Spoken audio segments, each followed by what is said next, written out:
All right, good morning. It's March 24th, 2023, and I'm just doing my devotion for the day. I'm in Mark chapter 8. It says, "In those days when a great crowd had gathered, and they had nothing to eat, he called his disciples to them and said to them, I have compassion on the crowd, because they have been with me now 3 days and have nothing to eat, and if I send them away hungry to their homes, they will faint on the way, and some of them have come from far away." And his disciples answered him, "How can one feed these people with bread here in this desolate place?" And he asked them, "How many loaves do you have?" They said, 7. And he directed the crowd to sit down on the ground. And he took the 7 loaves, and having given thanks, he broke them, and he gave them to his disciples to set before the people. And they set them before the crowd, and they had a few small fish. And having blessed them, he said that they should be set before them. And they ate and were satisfied. They took up broken pieces left over 7 basketfuls. And there were about 4,000 people. And he went away and immediately got into the boat and the disciples and went to the district of Dalmanutha. The Pharisees came and began to argue with him, seeking from him a sign from heaven to test him. He sighed deeply in his spirit and said, "Why does this generation seek a sign? Truly I say to you, no sign will be given to this generation." And he left them, got into the boat, and went in to the other side. And now they had forgotten to bring bread, and they had only 1 loaf with them in the boat. And he cautioned them, saying, "Watch out, beware of the leaven of the Pharisees and the leaven of Herod." And they began discussing with one another the fact that they had no bread. And Jesus, aware of this, said to them, "Why are you discussing the fact that you have no bread? Do you not yet perceive or understand? Are your hearts hardened? Having eyes, do you not see? And having ears, do you not hear? And do you not remember when I broke the 5 loaves for the 5,000, and how many basketful of broken pieces you take up?" They said to him, 12. "And the 7 for the 4,000, how many basket of pieces did you take up?" And they said, 7. And he said to them, "Do you not yet understand?" And they came to Bethsaida, and they brought to him a blind man and begged him to touch him. And he took the blind man by the hand and led him out of the village. And when he had spit on his eyes, he laid his hands on him, and he asked him, "Do you see anything?" And he looked up and said, "I see people, but they look like trees walking." And then Jesus laid his hands on him again, and he opened his eyes, and his sight was restored, and he saw everything clearly. And he sent him to his own home, saying, "Do not enter the village." And Jesus went with his disciples to the villages of Caesarea Philippi. And on the way, he asked the disciples, "Who do the people say that I am?" And they told him, "John the Baptist. Others say Elijah, and others one of the prophets." And he asked them, "But who do you say that I am?" And Peter answered, "You are the Christ." And he strictly charged them to tell no one about him. And he began to teach them that the Son of Man must suffer many things, and be rejected by the elders and the chief priests and the scribes, and be killed, and after 3 days rise again. And he said this plainly, and Peter took him aside and began to rebuke him.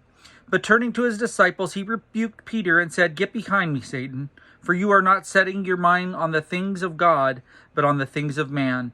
And calling the crowd to him with his disciples, he said to them, "If anyone would come after me, let him deny himself, take up his cross, and follow me. For whoever would save his life will lose it, but whoever loses his life for my sake and the gospel's will save it. For what does it profit a man if he gain the whole world, yet forfeit his soul? For what can a man give in return for his soul? For whoever is ashamed of me and my words in this adulterous and sinful generation, of him the Son of Man will be ashamed when he comes in the glory of his Father with the holy angels." Yeah, wow, what a powerful chapter that is. Going back to the beginning with the feeding of the 4,000, just he can do what he wants. You know, there is enough, and a little can go a long way, put into the hands of Jesus. And I just really believe, that those miracles of provision are something to take to heart, as we often, worry about our lives and everything. It's like he asked his disciples, do you not understand yet? I'm gonna take care of you. And I think of, how God during, times of famine, he knows how to provide for the stories of Elijah and being fed by the ravens and just one brook that was still running during the drought. And anyway, it's interesting. They ask for a sign and he won't do it. He doesn't perform for them the way they want to. I mean, you look at the life of Jesus and there were so many signs. I mean, but they were for those who had eyes to see. And it's just interesting that he goes on through here, and this man who's born blind, or not born blind, it doesn't say, but this man who's blind, Jesus spits on his eyes, and he gets partial vision back and sees things, and it looks like trees. And then Jesus prays again, and I think that's in there for a reason. People think always healing, if it's a miraculous healing, that it's always an instantaneous thing. But even in the Gospels with Jesus, there was sometimes stages, and that's just amazing to note. And then Peter's confession of Christ, and who do the people say that I am? That's just a powerful little passage there, because for one, it makes you realize that they kind of thought reincarnation was a possibility, because they're like, well, you're John the Baptist or Elijah, or one of the old prophets has come back. And but Peter is, has it revealed to him that, this is the Christ. You're the Son of the Blessed One. And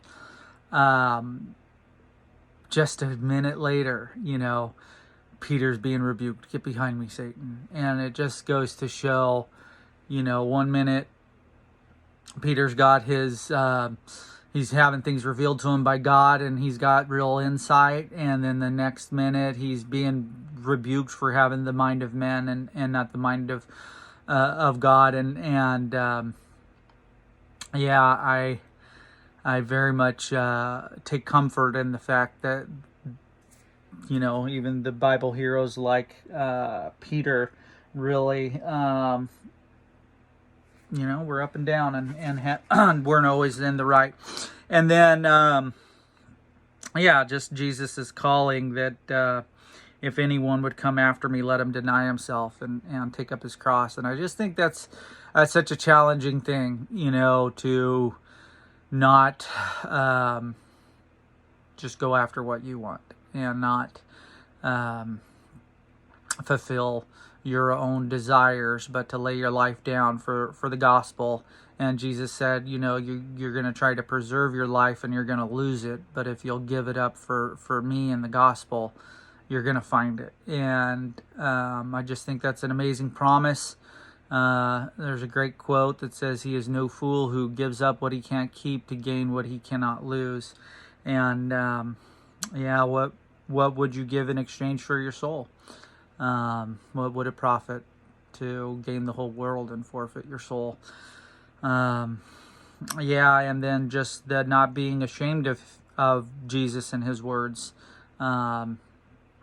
being able to stand boldly and in every circumstance. And it is very challenging. Like as a young man who came to faith when I was 19, I would say that I was blessed with really a lot of boldness and didn't really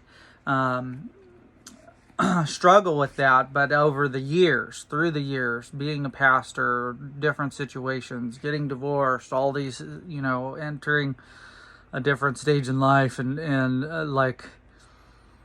it's pretty hard to always stand for what is right and be a man of integrity. But I'm so thankful just to take the Word of God in this morning, and it's convicting and, yeah, empowering too. Have a great day.